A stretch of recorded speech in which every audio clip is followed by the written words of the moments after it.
welcome to Viewpoint. I'm the host, Lily Newman, and along with my co-host, Susan Solomon, the Executive Director of Drug Crisis in Our Backyard. You know, people ask us why we started Viewpoint, and people have issues, families, they have questions, and they don't know where to go. And in communities, there are resources, so we got together to bring people that are on the front lines to discuss these issues and to give people answers to questions. And our guest today is Lisa Lastorino. I was thinking about you, Susan. Lisa Lastorino, Senior Investigator for New York State Police Campus Sexual Assault Victims Unit. Welcome, Lisa. Lisa, thank you. Sorry. Thank you, Lily. Thank you and for Susan. being here. Thank you for having me. It's a pleasure to be here. So when Lily gave you that little informative part of why we've done Viewpoint, we like to connect people with services because actually I had never heard of the service or what you do in your position, and so it's a great thing to have you on so that everyone, including myself, could find out more about what you do. Well, what I do is I work with the colleges and universities across New York State. I'm with the New York State Police, and Governor Cuomo, back in 2015, signed into law the Enough is Enough legislation, requiring college campuses to adopt certain policies and procedures regarding campus sexual assaults. So under that Enough is Enough legislation, he created the unit within the New York State Police, the Campus Sexual Assault Victims Unit. It's comprised of 13 sworn members, 11 regional senior investigators located throughout New York State, and an administrative senior investigator and a lieutenant that are located in Albany that basically they run the unit from Albany. And then we work out in the field, the other senior investigators. And when I met you at Concordia College. Correct. And that's one of the schools that you cover, right? That's one of the schools that I'm assigned under my region that I'm covering. So I'm the New York City Regional Senior Investigator, so I cover Western Nassau and Lower Westchester. I also have been contacted by schools in New York City, so I do work with some of the schools in New York City, in the 5 boroughs. Like Columbia and Well, I haven't been Hunter. contacted by those, but I am working with College of Mount St. Vincent, which is located in Riverdale, City College, which is a CUNY school Right. Yep. in New York City. I've also been, I'm trying not to say but all right. I've also been contacted by a school called SAE. It's like a technical graphic school. What do you do? What is the What I sexual actually assault do is, unit? what our whole unit does is we do an education, preventative education for campus sexual assault, where we go around to the schools that we are working with, and we do education about campus sexual assault, preventative measures for sexual assault. We teach about the Enough is Enough legislation, which one of the main things under the Enough is Enough legislation is the affirmative consent, which is yes means yes as opposed to no means yeah. And No means Yes. no means no. Yeah. That Okay. No all right. means no used to be the Right. way everyone thought about it. Well, we're trying to get the thinking to go back to yes means yes. Okay. To switch over to yes means yes. To Okay. put the onus on the predator, on the assailant, not on the victim. Because Right. no means no puts the onus on the victim. Right. Okay. Because did the victim say no? Well, it's not up to the victim to say no. It's up to the assailant, the initiator, I should say. It's up to the initiator to get that affirmative consent, which is a knowing, voluntary, mutual decision, agreement among all parties involved to participate in a sexual activity. Yeah. We use consent in our everyday lives. Right. You know, children use consent every day, or people use consent. We don't go around and just take people's cell phones and say, Right. oh, I need to make a phone call. Right. We don't do that, right? Nobody does that. Or you're out somewhere or you're at somebody's house, can I have a drink? Right. So we use consent in our everyday Right. lives. Why don't we use it when it comes to sexual activity? So Right. then the yes means yes, so that if there's an assault, so you ask the initiator, perpetrator, did she say yes? And if he can't definitely Did you say, have affirmative consent? okay, So we're Affirmative consent. teaching what affirmative consent is. Did you have a knowing, voluntary, mutual agreement to engage in that activity, to engage in that, and for each step of the way, because consent can be withdrawn at any time. Right. Yeah. So it doesn't, just because they consented yesterday doesn't mean that they're consenting today. And maybe just consent to kiss and no further than that. Right. Correct, right. So, Right, they may just consent to the kissing.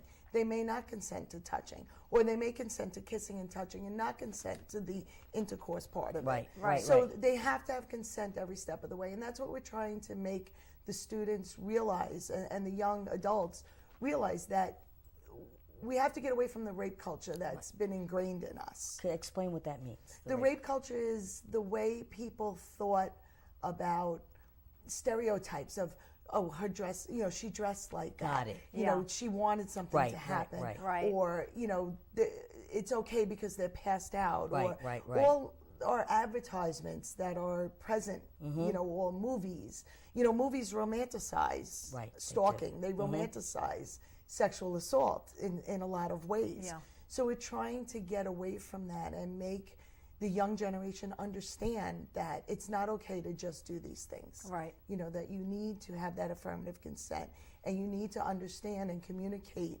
between the person you're, having this sexual activity with. They need to understand that they have to communicate what they want and what that person wants, and it has to be On both clear. parties. Both parties Both have parties to, have to be able to communicate. Right. But in a case where someone claims a sexual assault, then they have to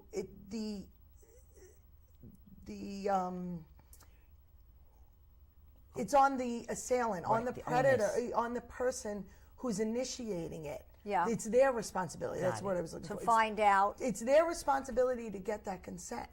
So in the case because a lot of cases involve, there's been drinking. Right. Yeah. Next And alcohol question. is involved, right? Right. So a lot of cases involve that. So, a lot of people will say, well, who's responsible if they're both drinking and they're both Right. intoxicated? Who is? Right.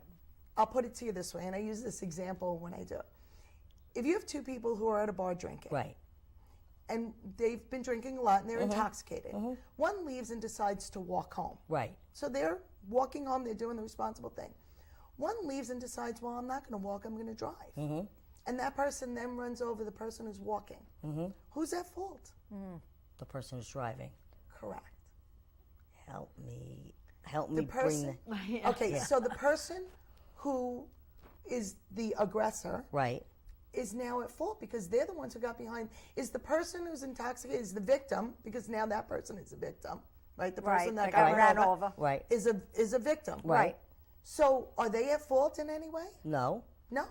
So why in a sexual assault would the person who's attacked, the victim, be at fault? So in other words, if they're drinking Right. and they start to have relationships, it's up to The aggressor. one of them And The it's initiator. get the It's up to the initiator. initiated It's stop. up to the initiator. whoever, because that could be the male or the female. Right. It depends on, right, That's exactly. right, It's right. not just men. Men, Or that's could right. be Because two women do females. That's commit right. That's sexual right. assaults too. Most sexual assaults are committed by men. Right. That's Okay. proven. Right. All But right. it's not saying that men are the only ones who commit sexual assaults, because they're not. Right, That's okay. another myth. So if they're both drunk and they're both intoxicated and the one male, let's just use, initiates this, you're saying it's up to him because he's the initiator or the Right. aggressor Being to drunk stop. doesn't excuse his behavior, in other words. Doesn't get to get consent. He's got to get He's gotta affirmative get- consent yes. Right. that it's okay continue. to continue. Got it. So Yeah. being drunk doesn't give him the right to Right. say, "Oh, I didn't know what I was doing because I was drunk." Got it. Right. The Right. same way it doesn't do it for a drunk driver. Okay. Correct. And because she's Right. drinking, she didn't say yes. That should Well, stop someone it who's right intoxicated there. is Can't. incapable of Beautiful. giving Got consent. it. So there's a. There- That's why Right. it's. Oh, then well, it's- that's kind of... So Right. someone that who's kind of intoxicated sounds- is not capable of giving consent. So then All right, so then the person that is initiating, who is intoxicated, they're responsible for getting consent, and even if this person says yes, They're it not doesn't matter? capable- Right. They're not capable of giving consent. That's a lot to.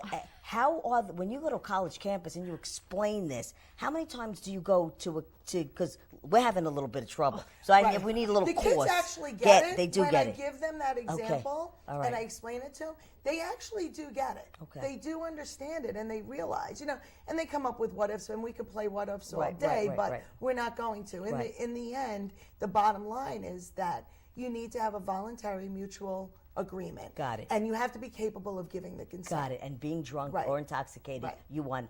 knocks you right off Right, from because being, sexual got it. assaults and rapes don't happen because someone's drunk, Right. or because someone's passed out, or they happen because there's a predator. Right. Right. That's why Exactly. they happen. That's right. Yeah. So, because the girl or the victim is drunk or passed out, it doesn't give anyone the right Right. to have sex with them. Well, obviously passed out, but if someone is having sex with someone and they give consent to have sex, then how does a person know that is the predator that they really don't want to have sex, or that they, it's because they're intoxicated, it is What we try to teach not them- valid. What It's not valid. Well, that's why we try to teach them that. So basically, you should not be trying to have sex with someone who's intoxicated. Or Got it. If completely you've been intoxicated. drinking with someone Don't else, have you sex. should not have sex. That's it. Basically. Basically. Okay. That's going to That's- keep them that's safe, really- and that's going to keep them, to understand that they need to make better decisions. Right. Oh, I agree. I Right. mean, I understand the premise. It just Right. seems to me that, I don't know, it seems difficult to,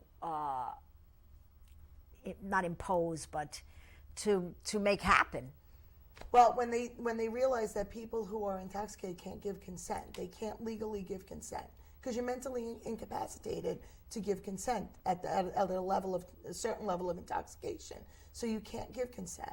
So when they have that explained to them, the light bulbs start to go off it. with them, and they Got start to it. understand it. And I've gotten very good feedback from the students and response from them that they do get it. And once I give them the examples, they're like, wow, that makes sense now. How many times you go back to the same college? Oh, we're going to be going back. I mean, this unit only was formed in March of 2015. That's when it was officially formed. And since then, we started our, meet and greets, I should say, to the colleges that we were responsible for. And since then, we've been doing trainings, and we go back because now every year you have new student orientations. right. Oh, yeah. You have new RAs, new student leaders. Greek life, new administrators, new faculty, new you staff. go back. So we're going back constantly, over and over. We'll be going to them. So how long is your presentation? Depends how long the school can give sometimes, how long is allotted. We've done presentations that range from a half hour to 2 hours to 3 hours, or more. Okay. So it depends on what the school, which presentation we're giving, which group, and how much time they'll give us to do the presentation. Then train someone in the school or group in the school to be able to answer the questions and to, I want to say, do your job, but then give this information out to the students when you're not available. Well, they have to do Title that. IX coordinators, and that's who Okay. this all falls under, is the Title IX, the federal regulations for Title IX, which is under the Education Amendments. So the Title IX coordinator, any type of sexual discrimination, sexual assault, or sexual violence falls under Title IX violations. So they have to go through the investigation process under Title IX, through the schools. So the Title IX coordinators do a lot of trainings also. Got it. So Got it. they're And awareness. Right. Got We it. do a lot of awareness and preventative. We also facilitate in the investigations because under the Enough is Enough legislation, the other thing that was brought in is that the students have to be made aware that they have the right to report to local law enforcement or the state police. We are now a resource for them for reporting. We actually have a hotline, which is on the card that I Could gave. you tell them that? Yeah, the hotline number is on these cards that we give out at the schools. The hotline reporting number is 1-888-845-7269. And that is a reporting hotline that is located up in Albany. And if somebody reports to that hotline, they will have a state police response for that investigation. So the school can't keep it quiet as they had in the past. Right. That's exactly why this legislation was formed, because schools were sweeping it under the rug. So now they have to report it. There's also other regulations like the Clery Act that makes schools report, and they mandate schools to report crimes that occur on their campus or the geographic location around their campus. So they have to report them. Because I was looking up at the numbers, and something like 91,000 people are assaulted in school campuses around the country. So that's where they report, and that's where the numbers and information that's goes. what's reported, because Right. this is one of the most underreported crimes. Why is there that, is. do you find? There's so many reasons. If it It's starts embarrassment. with It's embarrassment. You- shame. They went out, they got high or drunk, and then they had sex with someone that, Or they you were know, assaulted. didn't- They were assaulted. they didn't mean to.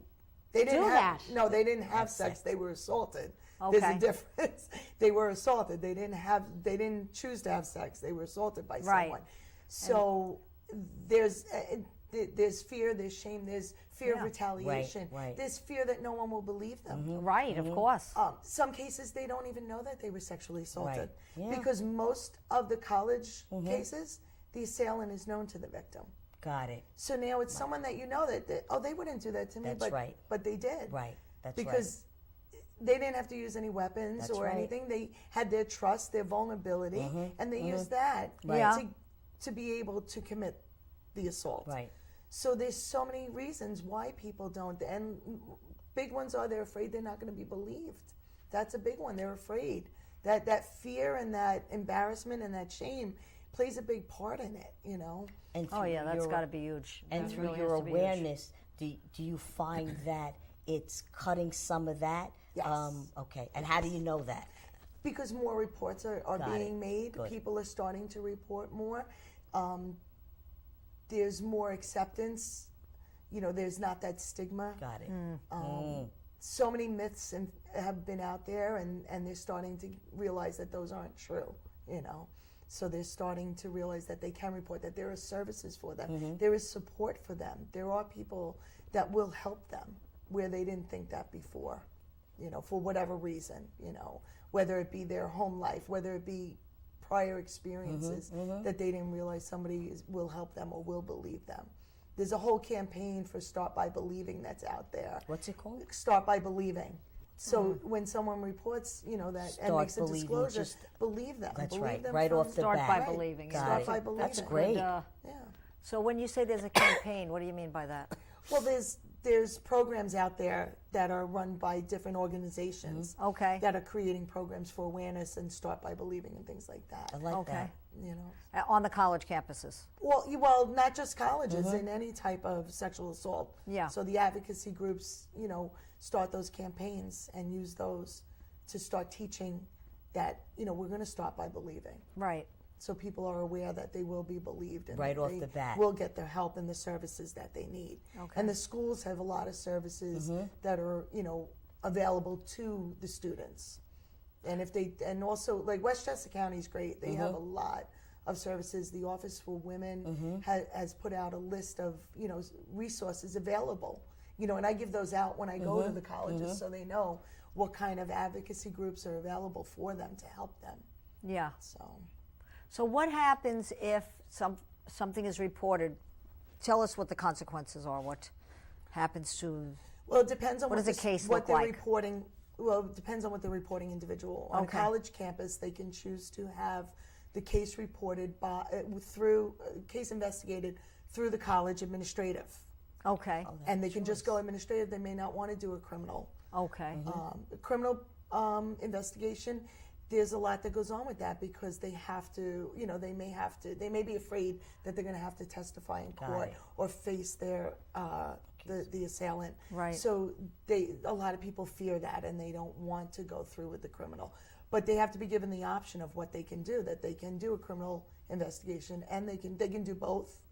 They can do nothing if they want to, but we try to encourage them not to do that. Right. So they can either do criminal or school administrative or both. What do you? Okay. So if someone calls your hotline, does that automatically make it criminal? Well, they're going to conduct an investigation, Got it. and they're going to send a state police response, an investigator, to speak with that individual. And it's a case by case basis, so we can't say exactly what would happen Right, because right. it depends on that individual. So then at that point, once it gets called, then then you guys investigate it. Does then the person have the choice to go, you know what? I want the school to handle it. Thank you, Yes. but Yes. Wow. Yes, So have they're that. in control. They have that. Or- Well, when someone is sexually assaulted, they lose every bit of power and That's control. right. That's stripped from them. That's right. Right. You know, so part of being able to speak with the victims and talk to them, you have to give them, even if it's a little bit, Right. even if it's this much power and control back, so they understand that they do have a choice. They have those choices. Yeah. You know, even if it's just the fact of, you know, don't tell them sit here. Right. You know, would you like to sit here? Right. You know, where would you like to sit? Where would you like?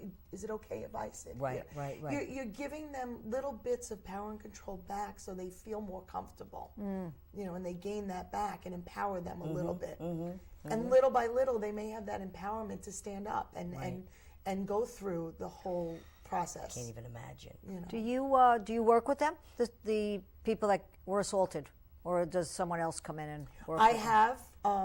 If I've been actually requested by a student because they saw me at a presentation, so Okay. they actually asked me to come in and work with them. But I also have an investigator come in to help with the case. Yeah. So Now you're an investigator, so that means you are a police officer. I am a police officer. Yes. How long? Let's I've been get a to state that. trooper for State over trooper. 28 years. Wow. Wow. So I was a road trooper for the first 14 years. Wow. In Long Island? Yes, in Long Island. I actually was trained in South Glens Falls and Saratoga. Yep. So I broke in up there. I did a few months up there in my field training, and then I was assigned to Long Island Troop L, and I did my whole career in Long Island, you know, from that point on. Yeah. So I did 14 years on the road. Impressive.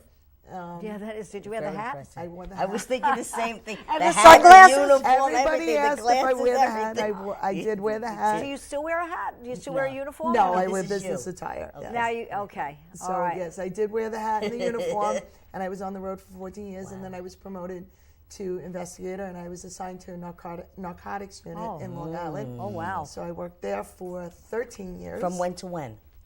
Well, I was promoted in 2013, and I was there until I was promoted last year for this position. So you've seen the rise of the heroin epidemic Yes. and Yes. how it's infiltrated Yes, Long it's all Island over. and It's all over. It's so Yeah, we got some statistics from Long Island last week that since June 16th, for 45 days there were 485 Jesus. ODs, Yep. not deaths, Right. yes. but ODs and Just only, on Long Island. Yeah, Right. Just only on wait a Long minute. Island. Only 5 of them were not in Suffolk County.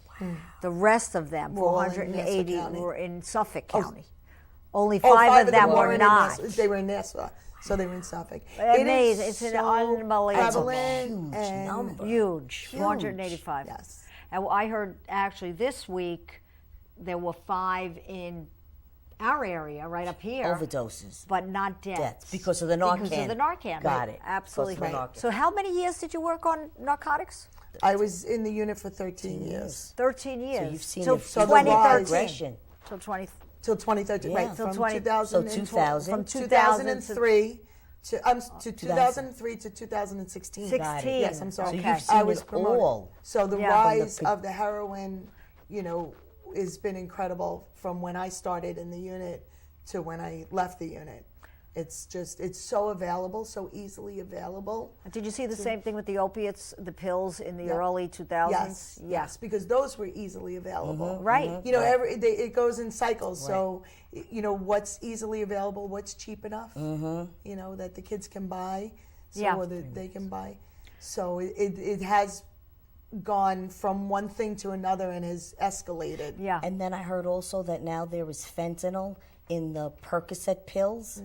I just saw They that used on to have the the news. fentanyl patches, Right, so but now now they're they're probably making it infusing in into the right, pills. and they're Right. selling it as As Percocet. Percocet. And is that probably what's out on the street? I don't know, but I'm just. That's what I. Yeah, that's they- what I heard from this person that Right. was They They writing come on up, Facebook. they create these designer things. And that's why they're dying. That's why right. so many of them wrote Exactly. because Thank it's God for not the Narcan. Percocet. Right. It's fentanyl. Fentanyl. So that's pretty interesting. So you've had some career, boy. Yeah. I'll tell you, also very am a interesting. polygraphist for the New York State Police, so I Look do at polygraphs. that. So I've been doing that since 2003. Okay. So Very I've done impressive. a You've done gamut of things while I've been. I taught at the academy. I've done a lot of different things throughout my career. You know, it's Sounds been a long very career. interesting. It's been a So long it's career. been a So good you must career. have It's you been must a very have gotten good involved career. in it right from college. No, I was 23 when I came on. Yeah, that's young. young. That's Yeah. very You're young. young. So You're So you had to young. go through all the basic training, I guess. we had a 6-month academy up in Albany. Okay. And then the 3-month field training course after that. Wow, that's great. Did you come from a family of, No, no? no. First one. Yep, I was the first that. one. Okay. So, Wow, that Great sounds guest. interesting. Thank Very you good. so Very much. interesting. And you see, it's what you have a question. No, not really. just was I just wonder. So where can people go now if they want to? If there's a college listening or somebody wants to get in touch with you, where do they go? Do you have a website? We have the New York State website. The New York Okay. State Police website is What's it called? troopers.ny.gov is the state police website, and on there they can find our unit and the listing of all the regional senior investigators. And how do they find you? What's the name of the unit again? Campus Sexual Assault Victims Unit. Okay. All And right, they that's can, great. I'm listed on there. My contact information Okay. will be on the website. So, That's great and I'm because located in I work out of the Farmingdale station. That's where my office is located. all right. It was great having you. Thank Yeah. you so much for Great having me. having It you. was really Really. nice to be here. Thank you. Very Yes, interesting. appreciate yeah, it. very Keep doing the work interesting that job. you're doing. Thank you. Really. Thank you. Needed. Yeah. Thank you. This was great. I'm glad I could get the word out there. And Yeah, because you know, I had no idea that And I this only existed because I on met the. you at right at the